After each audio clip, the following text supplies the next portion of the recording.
Hello students, how are you? I hope you will be fine.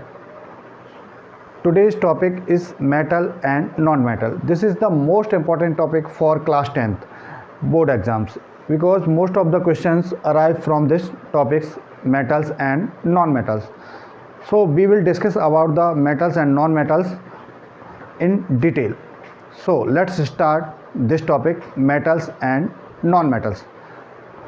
मैंने पहले ही बताया कि आप प्रीवियस ईयर में इस टॉपिक के बारे में पढ़ चुके हैं, मेटल्स और नॉन मेटल्स के बारे में, बट जो प्रीवियस ईयर में आपको पढ़ाया गया है वो थोड़ा सा लो लेवल का पढ़ाया गया है। अब अपन इस बार डिस्कस करेंगे डिटेल में। तो मेटल्स एंड नॉन मेटल्स की दो तरह की प्रॉपर्टीज़ होती हैं। फर्स्ट ऑफ ऑल पहली प्रॉपर्टीज़ होती है फिजिकल प्रॉपर्टीज़। फिजिकल प्रॉपर्टीज़ वो होती है जो आप बाहर से देख के और उसको सुन के और बाहर से जो चीज़ दिखाई देती है उसके हिसाब से अपन डिसाइड करते हैं, वो होती हैं physical properties. And chemical properties second mode होता है केमिकल प्रॉपर्टीज़ का। केमिकल प्रॉपर्टीज़ होती हैं जो केमिकल्स, जो मेटल्स और नॉन मेटल्स आपस में एक दूसरे से रिएक्ट करते हैं या दूसरे अन्य सब्सटेंसेस से रिएक्ट करते हैं, कौन सा प्रोडक्ट बनाते हैं, उस हिसाब से उनकी रिएक्टिविटी बताई जाती है। तो we will discuss about this topic metals and non metals. First properties है फिजिकल प्रॉपर्टीज़। तो सबसे पहले फिजिकल प्रॉपर्टी होती है हार्डनेस। अपन डिस्कस करते हैं हार्डनेस के बारे में। तो आप सब लोग जानते हैं कि मेटल्स जो होती हैं वो हार्ड होती हैं as compare to non metals के। बस मेटल में एक्सेप्शन है, तीन जो होती हैं लिथियम, सोडियम एंड पोटेशियम। जो फर्स्ट 20 एलिमेंट की अगर बात करें तो लिथियम, सोडियम और पोटेशियम जो मेटल्स होती हैं ये बहुत ही सॉफ्ट होती हैं, इन्हें आसानी से चाकू से काटा जा सकता है। और as compare to non metals की, नॉन मेटल्स सॉफ्ट होते हैं सारे, बट एक्सेप्शन है एक, वो है डायमंड। डायमंड सबसे हार्डेस्ट पार्ट होता है, सबसे हार्डेस्ट सब्सटेंस है इस अर्थ का। तो डायमंड को छोड़ के बाकी सारे जो नॉन मेटल्स होते हैं वो सॉफ्ट होते हैं। सेकंड है स्टेट। कौन से स्टेट में पाए जाते हैं? मोस्टली जो मेटल्स होते हैं उनका जो स्टेट होता है वो सॉलिड स्टेट में पाए जाते हैं, और बाकी जो नॉन मेटल्स होते हैं वो तीनों स्टेट में पाए जाते हैं। इसमें एक एक्सेप्शन है मेटल्स में, वो है मरकरी। मरकरी नॉर्मल टेम्परेचर पर लिक्विड स्टेट में पाया जाता है, जबकि बाकी सारे जो मेटल्स हैं वो सॉलिड स्टेट में पाए जाते हैं। But we will talk about non metals. Non metals में तीनों स्टेट होती हैं। पहली होती है सॉलिड। सॉलिड में कार्बन हो गया, सल्फ़र हो गया, फॉस्फोरस हो गया। इसके अलावा लिक्विड में ब्रोमीन हो गया, और गैसेस में तो आप सब लोग जानते ही हैं हाइड्रोजन, ऑक्सीजन, नाइट्रोजन। ये सब जो नॉन मेटल्स हैं ये गैसेस स्टेट में पाई जाती हैं। थर्ड है लस्टर। लस्टर मीन्स चमक। तो जो मेटल्स होते हैं वो चमकदार होते हैं। आपको एक एग्जांपल देख के दिखाता हूँ। ये आपको एक मेटल्स का पॉट दिखाई दे रहा है।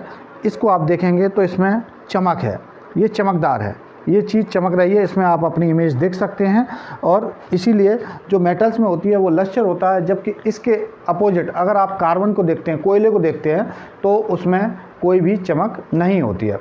तो इस तरह से जो मेटल्स होते हैं वो लस्टर होता है उनमें, और जो नॉन मेटल होते हैं उनमें लस्टर एब्सेंट होता है, एक्सेप्ट आयोडीन। एक आयोडीन होता है जिसमें लस्टर पाया जाता है, बाकी सारे नॉन मेटल नॉन लग्जरियस होते हैं, नॉन लस्टरस होते हैं। फोर्थ है डेंसिटी। डेंसिटी आप जानते हैं, प्रीवियस ईयर में भी पढ़ चुके हैं। तो जो मेटल्स होते हैं उनकी डेंसिटी बहुत ज़्यादा होती है, हाई डेंसिटी होती है, और जो नॉन मेटल्स होते हैं उनकी density as compare to metals के लो होती है। फिफ्थ पॉइंट है melting and boiling point. Melting point आप सब लोगों ने प्रीवियस ईयर में पढ़ा है, मैं बता देता हूँ। जब कोई भी सॉलिड स्टेट से लिक्विड फॉर्म में आता है तो वो मेल्ट होना शुरू होता है। इतना जितना टेम्परेचर की उसे ज़रूरत होती है उतने टेम्परेचर पे वो लिक्विड स्टेट में आ जाता है। उस पॉइंट को बोला जाता है मेल्टिंग पॉइंट। और जब वो मेल्ट होने के बाद उबलना शुरू कर देता है तो जिस पॉइंट पे या जितने टेम्परेचर पर वो उबलता है उसको बोला जाता है बॉइलिंग पॉइंट। तो जो मेल्टिंग और बॉइलिंग पॉइंट होता है वो मेटल्स का बहुत ज़्यादा होता है, high melting and boiling point present in metals. But the exception is gallium और सीजियम। गैलियम और सीजियम दो मेटल्स होते हैं जिनको आप अगर पाम पे रख दो, अपनी हथेली पे रख लो, तो वो मेल्ट हो जाते हैं आपके हथेली के ही टेम्परेचर से। इन दोनों मेटल्स को छोड़ एक्सेप्शन गैलियम एंड सीजियम, इन दोनों मेटल्स को छोड़ने के बाद बाकी सारे जो मेटल्स होते हैं उनमें जो बॉइलिंग और मेल्टिंग पॉइंट होता है वो बहुत ज़्यादा हाई होता है। इसी तरह से अगर अपन बात करें नॉन मेटल्स की, तो नॉन मेटल्स का जो बॉइलिंग और मेल्टिंग पॉइंट होता है वो बहुत ही लो होता है एज़ कम्पेयर टू मेटल्स। अगला है सोनोरस। सोनोरस आप सब लोगों ने पढ़ रखा है। सोनोरस का मतलब होता है कि जो मेटल्स होते हैं अगर उन्हें आपस में टकराया जाता है तो उनमें एक साउंड प्रोड्यूस होता है। जैसे कि मैं आपको बता देता हूँ, अगर इसको टकरा रहे हैं तो एक साउंड प्रोड्यूस हो रहा है। इसी तरह से ये दूसरा मेटल्स है, दोनों मेटल्स को आपस में टकराएंगे तो एक साउंड प्रोड्यूस होगा, और ये सिर्फ मेटल्स में होता है, नॉन मेटल्स में नहीं पाया जाता है।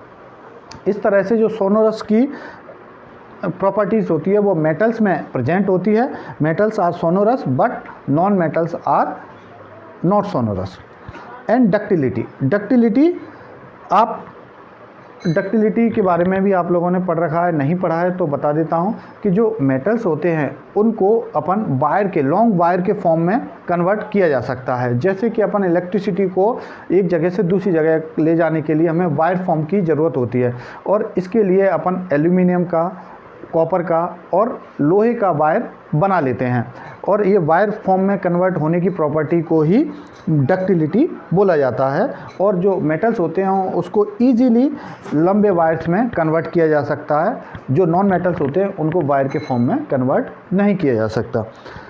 8th है मेलिएबिलिटी। मेलिएबिलिटी का मीन्स होता है जब अपन किसी भी मेटल्स को हैमर्ड करते हैं, उसको हैमर करते हैं मतलब हथौड़े से ठोकते हैं, तो उसको एक थिन शीट में, एक पतली शीट में कन्वर्ट किया जा सकता है। इस प्रॉपर्टी को बोला जाता है मेलिएबिलिटी। और जो मेलिएबिलिटी की प्रॉपर्टीज़ होती है वो मेटल्स में पाई जाती है, नॉन मेटल्स में नहीं पाई जाती, क्योंकि नॉन मेटल ब्रिटल होते हैं। जैसे ही उनको हैमर किया जाता है वो छोटे छोटे टुकड़ों में टूट जाते हैं। इसका एक एग्जाम्पल है, जब कोयले को आप हैमर करते हैं तो कोयला छोटे छोटे टुकड़ों में टूट जाता है। इस तरह से जो मेलिएबिलिटी की प्रॉपर्टीज़ होती है वो सबसे अधिक मेटल्स में पाई जाती है। ये आपको मैं एग्जांपल दिखाई देता हूँ। ये देखिए, ये वायर फॉर्म है, इसके अंदर जो ऊपर तो प्लास्टिक लगी हुई है लेकिन नीचे जो मटेरियल है वो किसका है, मेटल्स का है, या तो कॉपर का है या एल्यूमिनियम का। और लास्ट इसका जो प्रॉपर्टीज़ है, लास्ट प्रॉपर्टीज़ है वो है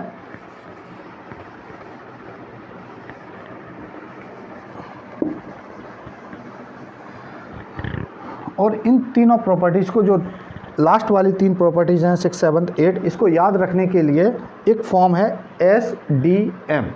SDM एक पोस्ट होती है अपने यहाँ, बड़ी अच्छी पोस्ट होती है जिसको बड़े आसानी से अपन याद कर सकते हैं। SDM, S means sonorous, D मतलब डक्टिलिटी एंड M मतलब मेलिएबिलिटी। एंड लास्ट है जो है वो है कंडक्टर, कंडक्टिविटी। कंडक्टर्स मीन्स जो अपने अंदर से इलेक्ट्रिसिटी और हीट को कंडक्ट करते हैं, पास कर देते हैं, उन्हें बोला जाता है गुड कंडक्टर। और जो अपने अंदर से हीट और इलेक्ट्रिसिटी को पास नहीं होने देते उन्हें बोला जाता है पुअर कंडक्टर। तो जो मेटल्स होते हैं वो बहुत अच्छे कंडक्टर्स होते हैं हीट एंड इलेक्ट्रिसिटी के, और इसी तरह से नॉन कंडक्टर, जो नॉन मेटल्स होते हैं वो पुअर कंडक्टर होते हैं एक्सेप्ट ग्रेफाइट।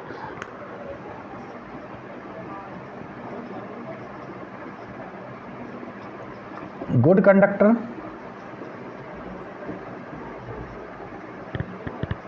Poor conductor. इसमें एक्सेप्शन है जिंक और लेड। जिंक और लेड दो मेटल्स हैं जो पुअर कंडक्टर होते हैं हीट एंड इलेक्ट्रिसिटी के, और इसमें जो एक्सेप्शन है वो है ग्रेफाइट। जो ग्रेफाइट होता है वो गुड कंडक्टर होता है इलेक्ट्रिसिटी का, और जो बेस्ट सबसे अच्छे कंडक्टर होते हैं वो होता है silver and copper. Silver and copper are those metals who are the best conductor of electricity. Copper, और इन्हीं को कॉपर को ही जनरली अपन घरों में वायरिंग के फॉर्म में यूज किया जाता है। तो आपको बहुत अच्छे से समझ में आया होगा मेरा topic metals and non metals के फिजिकल प्रॉपर्टीज़ के बारे में। एक बार फिर से रिवीजन करा देते हैं फिजिकल प्रॉपर्टीज़ का। फर्स्ट है हार्डनेस, तो जो हार्ड होते हैं मेटल्स हार्ड होते हैं, नॉन मेटल्स सॉफ्ट होते हैं। सेकंड है state, metals mostly solid state में पाए जाते हैं और नॉन मेटल्स होते हैं वो तीनों स्टेट में पाए जाते हैं, सॉलिड, लिक्विड एंड गैस। इसी तरह से लस्चर होता है, लस्चर जो प्रेजेंट होता है वो मेटल्स में प्रेजेंट होता है, नॉन मेटल्स में नहीं होता है। फोर्थ है डेंसिटी, जो डेंसिटी का पार्ट होता है, जो मेटल्स होते हैं वो हाईली डेंस होते हैं और उनकी डेंसिटी बहुत ज़्यादा होती है as compare to non metal. Non metal की डेंसिटी कम होती है, वो लो डेंसिटी वाले होते हैं। इसी तरह से मेल्टिंग बॉइलिंग पॉइंट होता है, मेल्टिंग और बॉइलिंग पॉइंट मेटल्स का ज़्यादा होता है और नॉन मेटल्स का कम होता है। सोनोरस, डक्टिलिटी एंड मेलिएबिलिटी, इसको आप SDM के रूप में याद कर सकते हैं। और ये तीनों मेटल्स में प्रेजेंट होती हैं, नॉन मेटल्स में एब्सेंस होती हैं। लास्ट है कंडक्टर या कंडक्टिविटी, जो कंडक्टर हीट एंड इलेक्ट्रिसिटी के मेटल्स गुड कंडक्टर होते हैं as compare to non metals are poor conductor. आप लोगों को बस इसमें एक्सेप्शन याद रखने हैं, एक्सेप्शन का ध्यान रखना है कि कौन कौन से मेटल्स एंड नॉन मेटल्स में जो ऑल सारी प्रॉपर्टीज़ हैं जो मेटल्स में पाई जाती हैं और दूसरे मेटल्स में नहीं पाई जाती, उनको ध्यान रखना है। इस तरह से आप मेटल्स और नॉन मेटल की फ़िज़िकल प्रॉपर्टीज़ की अच्छे से इस वीडियो से आपको पूरी तरह से जानकारी हो जाती है कि कौन सा मेटल्स कौन सा काम करता है, कौन सा मेटल कौन सा काम नहीं करता है, या कौन सी प्रॉपर्टीज़ के अंदर नहीं पाई जाती हैं। तो I hope you will understand this topic metal and non metals physical property की आपको अच्छे से इस वीडियो के माध्यम से आपको जानकारी हुई होगी। अब अपन बात करेंगे मेटल और नॉन मेटल की केमिकल प्रॉपर्टीज़ के बारे में।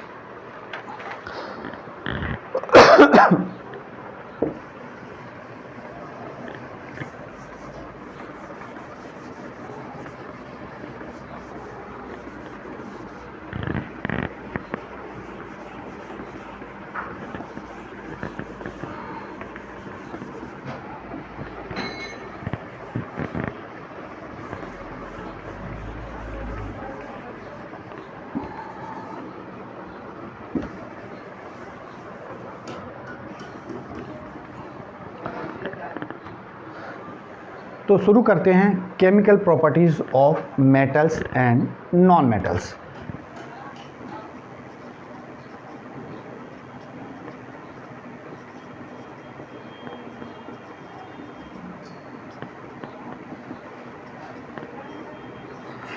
Chemical properties of metals and non metal, सबसे इम्पॉर्टेंट पार्ट अगर मेटल्स एंड नॉन मेटल्स के है तो ये वाला केमिकल प्रॉपर्टीज़ वाला सबसे इम्पॉर्टेंट पार्ट होता है और इसी को सबसे ज़्यादा स्टूडेंट्स को लर्न करने में सबसे ज़्यादा दिक्कत का सामना करना पड़ता है। तो आज मैं कोशिश करूँगा कि आपको ये वाला पार्ट थोड़ा इजी लगे और आप अच्छे से समझ पाएँ। तो सबसे पहला जो केमिकल प्रॉपर्टीज़ होता है, सबसे पहला जो मेटल्स होते हैं वो डोनर होते हैं और जो नॉन मेटल्स होते हैं वो रिसिपिएंट होते हैं। डोनर और रिसिपिएंट क्या होता है, जब कोई किसी भी मेटल्स और नॉन मेटल्स के जो बाहरी ऑर्बिट में अपन इलेक्ट्रॉन देखते हैं, अगर बाहरी ऑर्बिट में इलेक्ट्रॉन 1, 2 और 3 हैं तो वो सारे जो मेटल्स होते हैं वो क्या होते हैं, वो डोनर होते हैं। वो अपने बाहरी ऑर्बिट में 1, 2 या 3 इलेक्ट्रॉन को डोनेट कर देते हैं और कौन से फॉर्म में आ जाते हैं, पॉजिटिव फॉर्म में आ जाते हैं। तो इस तरह से देखते हैं तो डोनर मेटल्स होते हैं वो डोनर होते हैं और जो नॉन मेटल्स होते हैं वो रेसिपिएंट होते हैं। डोनर्स का मीन ये मेटल्स होते हैं वो इलेक्ट्रो पॉजिटिव होते हैं और जो नॉन मेटल्स होते हैं वो इलेक्ट्रो नेगेटिव होते हैं। इलेक्ट्रोपॉजिटिव मीन्स जो डोनर जब इलेक्ट्रॉन को डोनेट कर देते हैं तो उसके बाद वो पॉजिटिवली चार्ज हो जाते हैं। सपोज दैट सोडियम है, सोडियम का एटॉमिक नंबर होता है 11, इसका इलेक्ट्रॉनिक कॉन्फ़िगरेशन निकालते हैं 281, तो बाहरी ऑर्बिट में होता है 1। तो इस 1 इलेक्ट्रॉन को ये डोनेट कर देगा और क्या बन जाएगा, सोडियम ने 1 इलेक्ट्रॉन को डोनेट कर दिया और ये 1 पॉजिटिव आयन आ जाएगा, यानी कि ये इलेक्ट्रो पॉजिटिव हो जाएगा। और इसी तरह से जिनके बाहरी ऑर्बिट में 4, 5, 6 और 7, 5, 6, 7 होते हैं इलेक्ट्रॉन्स, वो इलेक्ट्रो नेगेटिव होते हैं। जैसे बात करते हैं क्लोरीन की, क्लोरीन का एटॉमिक नंबर होता है 17, इसका इलेक्ट्रॉनिक कॉन्फ़िगरेशन होता है 287। इसको बाहरी ऑर्बिट को फुलफिल करने के लिए कितने इलेक्ट्रॉन की नीड है, 1 इलेक्ट्रॉन की नीड है। तो ये क्या करेगा, क्लोरीन 1 इलेक्ट्रॉन को रिसीव कर लेगा और क्लोरीन पर माइनस चार्ज आ जाएगा, क्लोरीन इलेक्ट्रोनेगेटिव बन जाएगा। तो बड़े अच्छे से समझ सकते हैं, जो मेटल्स होते हैं वो डोनर होते हैं और नॉन मेटल्स रेसिपिएंट होते हैं। ये इलेक्ट्रोपॉजिटिव होते हैं और ये इलेक्ट्रोनेगेटिव होते हैं। जिनके बाहरी ऑर्बिट में 1, 2 और 3 इलेक्ट्रॉन्स होते हैं वो इलेक्ट्रोपॉजिटिव होते हैं, और जिनके बाहरी ऑर्बिट में 4, 5, 6, 7 इलेक्ट्रॉन होते हैं वो इलेक्ट्रोनेगेटिव होते हैं। तो इस तरह से पहला प्राइमरी केमिकल प्रॉपर्टीज़ हो गई डोनर्स और रिसिपिएंट, और दूसरा है इलेक्ट्रोपॉजिटिव एंड इलेक्ट्रोनेगेटिव। अब शुरू करते हैं अलग केमिकल प्रॉपर्टीज़ हैं। वो केमिकल प्रॉपर्टीज़ हैं रिएक्शंस, कि मेटल्स किससे रिएक्ट करते हैं, नॉन मेटल्स किससे रिएक्ट करते हैं, और रिएक्शन के बाद जो प्रोडक्ट बनता है उसका नेचर कैसा होता है, बेसिक होता है, एसिडिक होता है, उसके बारे में अभी चर्चा करेंगे। तो सबसे पहला है कि रिएक्शन विथ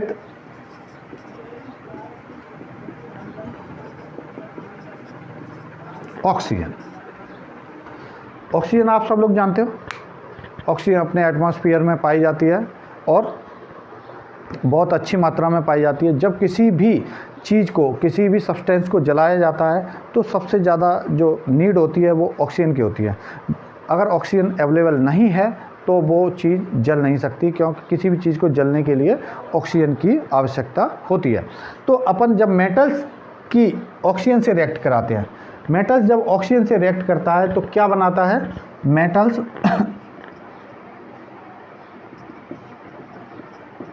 प्लस ऑक्सीजन, तो ये बनाता है मेटल ऑक्साइड। मेटल जब ऑक्सीजन से रिएक्ट करेगा तो बनाता है मेटल ऑक्साइड। जैसे कि फॉर एग्जांपल कॉपर की ऑक्सीजन से रिएक्शन कराई गई तो बनाया CuO, इसको बोलते हैं कॉपर ऑक्साइड। इसी तरह से मैग्नीशियम की ऑक्सीजन से रिएक्ट कराई गई तो बना MgO, मैग्नीशियम ऑक्साइड। एल्यूमिनियम की रिएक्ट कराया गया ऑक्सीजन से तो बना Al2O3।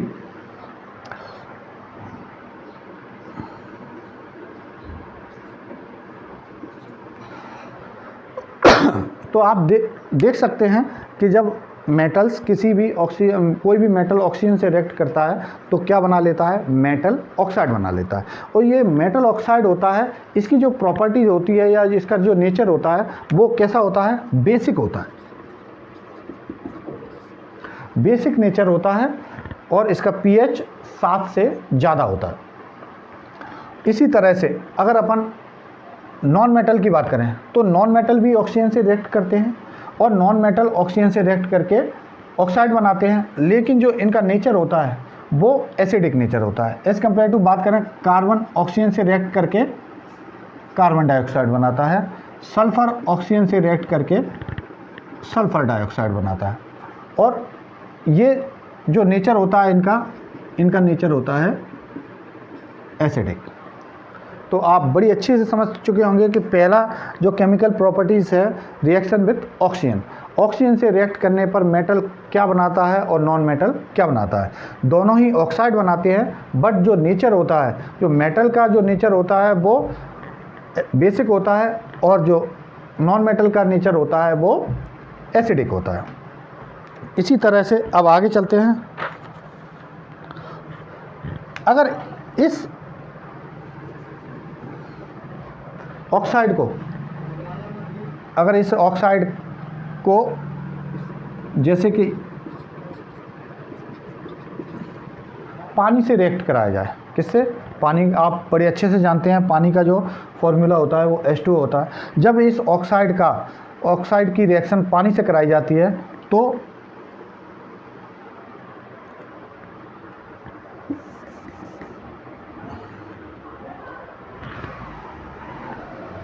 ये जो ऑक्साइड बन गए हैं इनका नेचर बेसिक है। अगर इन ऑक्साइड की रिएक्शन पानी से करा दी जाए तो ये हाइड्रोक्साइड बना देते हैं।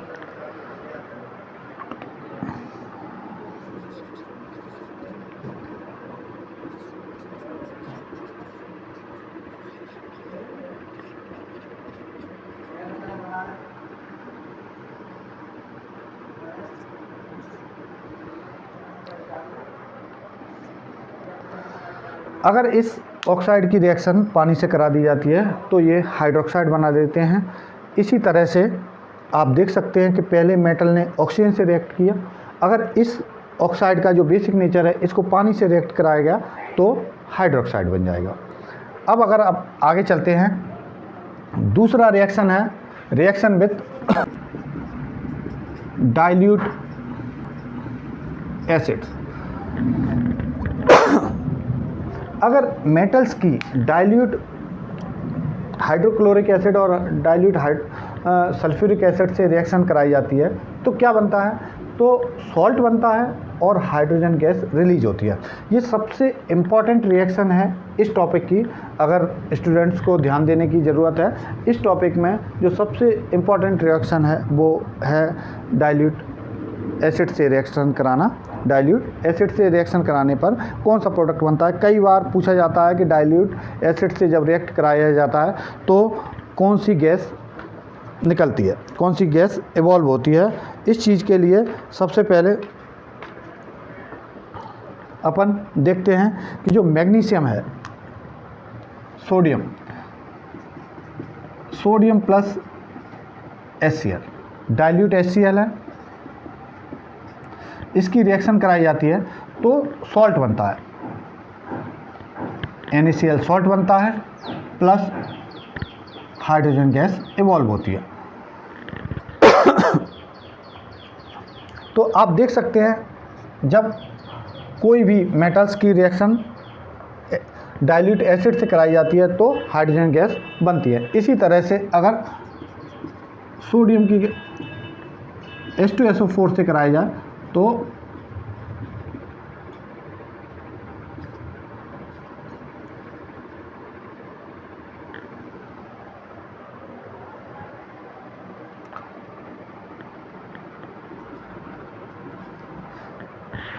सोडियम की HCl डाइल्यूट और डाइल्यूट सल्फ्यूरिक एसिड और हाइड्रोक्लोरिक एसिड से रिएक्शन कराई जाती है तो हाइड्रोजन गैस बनती है और ये हाइड्रोजन गैस बाहर निकलती है। कई बार एग्जाम में पूछा गया है कि जब डाइल्यूट एसिड की रिएक्शन मेटल से कराई जाती है तो कौन सी गैस इवॉल्व होती है, तो इसमें हाइड्रोजन गैस इवॉल्व होती है। इसी तरह से और रिएक्शन है, जिंक की रिएक्शन डाइल्यूट एसिड से कराया जाए तो जिंक क्लोराइड बन जाएगा और हाइड्रोजन गैस रिलीज हो जाएगी। ये सॉल्ट हैं ये सारे और ये हाइड्रोजन गैस रिलीज हो रही है। तो बड़े आराम से आपको समझ में आया होगा, जब किसी भी मेटल्स की रिएक्शन एसिड से कराई जाती है तो सॉल्ट बनता है और hydrogen gas release. The next chemical properties is reaction with water. जो अपनी मेटल्स होती हैं वो वाटर से कैसे रिएक्ट करती हैं, डायरेक्टली रिएक्ट करती हैं कि हॉट वाटर से रिएक्ट करती हैं कि स्टीम से रिएक्ट करती हैं, इसको अपन इस केमिकल प्रॉपर्टीज़ में पढ़ेंगे।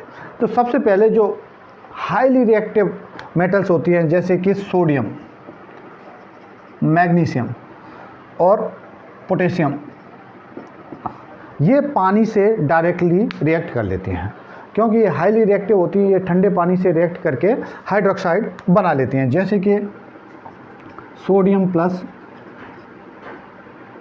H2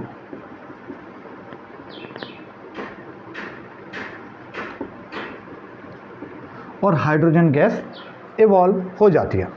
सोडियम जब डायरेक्टली पानी से रिएक्ट करता है तो हाइड्रोजन गैस बनती है और सोडियम हाइड्रोक्साइड बनता है। इसी तरह से पोटेशियम जब पानी से रिएक्ट करता है तो पोटेशियम हाइड्रोक्साइड बन जाता है और हाइड्रोजन गैस रिलीज हो जाती है।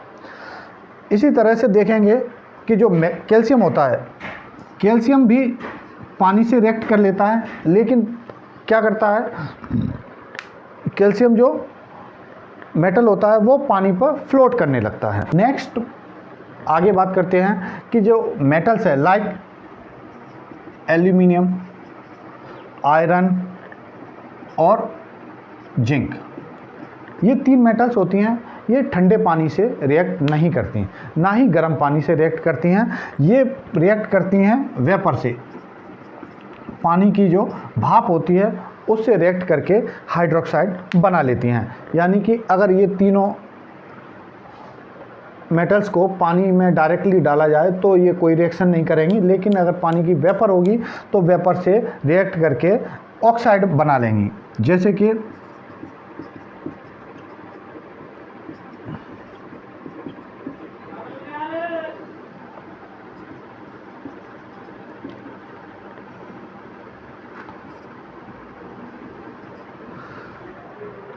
इस तरह से देखेंगे एल्यूमिनियम जो है वो वेपर से रिएक्ट करके एल्यूमिनियम ऑक्साइड बना लेगी और हाइड्रोजन गैस रिलीज हो जाएगी। इसी तरह से आयरन की रस्टिंग देखी आप लोगों ने। आयरन में जो रस्टिंग होती है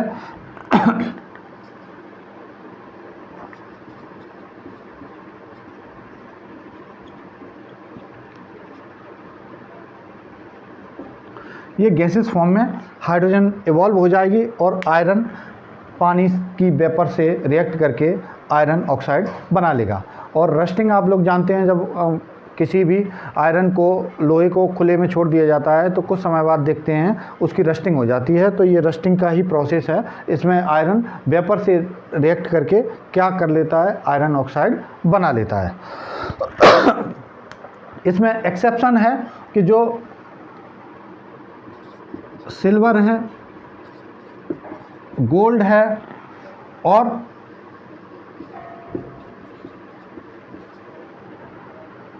लेड है, सिल्वर, गोल्ड और लेड, ये तीनों ही पानी से कोई भी रिएक्शन नहीं करती हैं। तो इस तरह से अपन ने केमिकल प्रॉपर्टीज़ के बारे में देखा। सबसे पहला केमिकल प्रॉपर्टी पढ़ी अपन ने कि ऑक्सीजन से रिएक्शन। जब ऑक्सीजन से रिएक्ट कराते हैं तो मेटल ऑक्साइड में कन्वर्ट हो जाता है और इसी मेटल ऑक्साइड को, इस मेटल ऑक्साइड का जो प्रॉपर्टीज़ होती है वो कैसी होती है, बेसिक प्रॉपर्टी होती है, यानी एल्कलाइन होता है। इसी तरह से अगर नॉन मेटल्स उसी ऑक्सीजन से रिएक्ट करता है तो नॉन मेटल ऑक्साइड बनाता है, जैसे कि कार्बन अगर करेगा कार्बन डाइऑक्साइड बनाएगा और सल्फ़र करेगा सल्फ़र डाइऑक्साइड बनाएगा। लेकिन इसकी जो प्रॉपर्टी होती है वो एसिडिक होती है। अगर इस मेटल ऑक्साइड को पानी से रिएक्ट कराएंगे तो मेटल हाइड्रोक्साइड बनेगा, चाहे सोडियम हो, पोटेशियम हो, जिस मेटल ऑक्साइड की रिएक्शन पानी से कराई जाएगी उसी का मेटल हाइड्रोक्साइड बन जाएगा। तो इस तरह से पहली ऑक्सीजन से रिएक्शन देखी, फिर ऑक्साइड की पानी से रिएक्शन देखी, फिर तीसरा अपन लोगों ने देखा जो इम्पोर्टेंट था, डाइल्यूट जो एसिड से रिएक्शन के बाद क्या बनता है। तो जब मेटल होते हैं वो डाइल्यूट एसिड से रिएक्ट करके हाइड्रोजन गैस को इवॉल्व करते हैं और सॉल्ट बनाते हैं। इस तरह से सारे मेटल्स जो HCl और H2SO4 से रिएक्ट करके सॉल्ट बनाते हैं और हाइड्रोजन गैस इवॉल्व करते थे। इसी तरह से रिएक्शन देखिए अपन ने, रिएक्शन विथ वाटर, वाटर से रिएक्शन कैसे होती है। तो इसमें देखते हैं अपन, जो एल्यूमिनियम होता है, आयरन होता है और जिंक होता है, ये कोल्ड वाटर से रिएक्ट नहीं करता। इसमें सोडियम पोटेशियम कोल्ड वाटर से रिएक्ट करते हैं, कैल्शियम भी कोल्ड वाटर से रिएक्ट करता है, और जो एल्यूमिनियम और जिंक और आयरन होते हैं ये वेपर से रिएक्ट करके क्या बनाते हैं, ऑक्साइड बनाते हैं और हाइड्रोजन गैस को रिलीज करते हैं। इसी टॉपिक में एक और आती है डिस्प्लेसमेंट रिएक्शन। डिस्प्लेसमेंट रिएक्शन के बारे में आप लोग पढ़ चुके हैं। डिस्प्लेसमेंट रिएक्शन क्या होता है?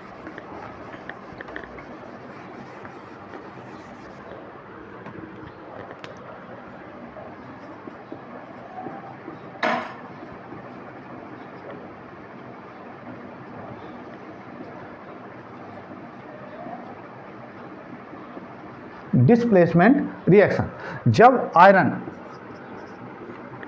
आयरन नेल को कॉपर सल्फेट जो कि ब्लू कलर का होता है, कॉपर सल्फेट के सॉल्यूशन में डाला जाता है।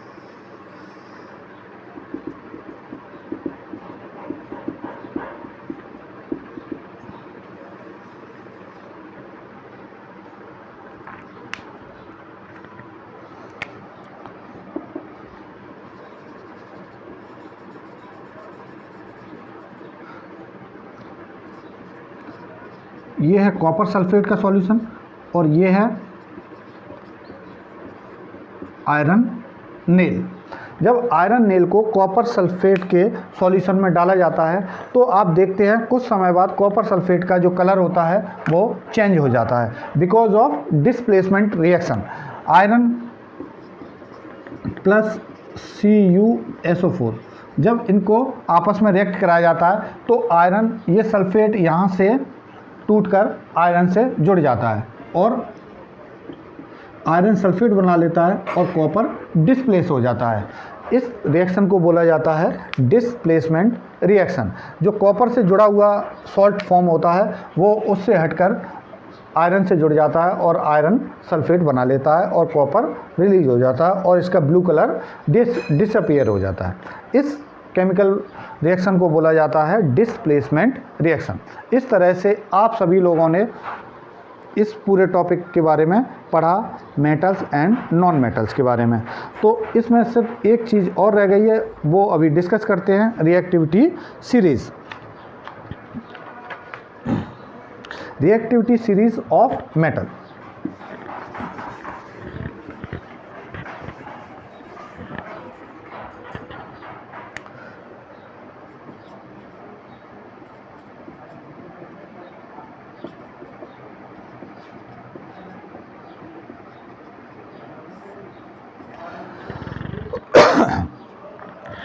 लास्ट टॉपिक है मेटल्स एंड नॉन मेटल्स का रिएक्टिविटी सीरीज़। रिएक्टिविटी सीरीज़ क्या होती है? रिएक्टिविटी सीरीज़ होती है कि कौन सी मेटल्स ज़्यादा रिएक्टिव है, कौन सी मेटल कम रिएक्टिव है। तो ये आपको सीरीज़ दी हुई है आपकी बुक में, बड़ी आसानी से देख सकते हैं। तो इसमें जो सबसे हाईली रिएक्टिव जो मेटल्स होता है वो होता है पोटेशियम। पोटेशियम को के फॉर्म में शो करते हैं। दूसरा होता है सोडियम, पोटेशियम सोडियम। तीसरा होता है कैल्शियम। ये तीनों जो मेटल्स हैं वो हाईली रिएक्टिव मेटल्स हैं। और इसके बाद जो आता है वो आता है मैग्नीशियम।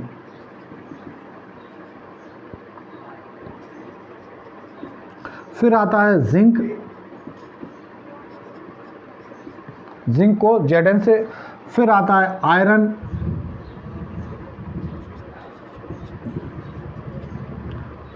आयरन के बाद आता है लेड। तो ये जो रिएक्टिविटी सीरीज़ है, potassium sodium calcium magnesium zinc iron और लेड, ये जो पोटेशियम और ये तीन हैं ये हाईली रिएक्टिव है, हाईली रिएक्टिव मेटल्स हैं। उसके बाद मीडियम रिएक्टिव मेटल्स हैं और सबसे नीचे आता है low reactive metals, low reactive metals. इसमें कॉपर को मीडियम रिएक्टिव मेटल्स में रखा जाता है, और जो लो रिएक्टिव मेटल्स हैं उसमें है सिल्वर, गोल्ड। ये सबसे कम रिएक्टिव होती हैं, ये किसी भी चीज़ से बहुत कम रिएक्ट करती हैं। तो सबसे लो रिएक्टिव मेटल्स होती हैं वो सिल्वर और गोल्ड होती हैं। बाकी ये हाईली रिएक्टिव है potassium, sodium, calcium, magnesium, zinc, iron, lead and copper. Thank you very much. और अगर ये लेक्चर आपको पसंद आया हो तो आप इस वीडियो को लाइक और सब्सक्राइब कर सकते हैं। Thank you.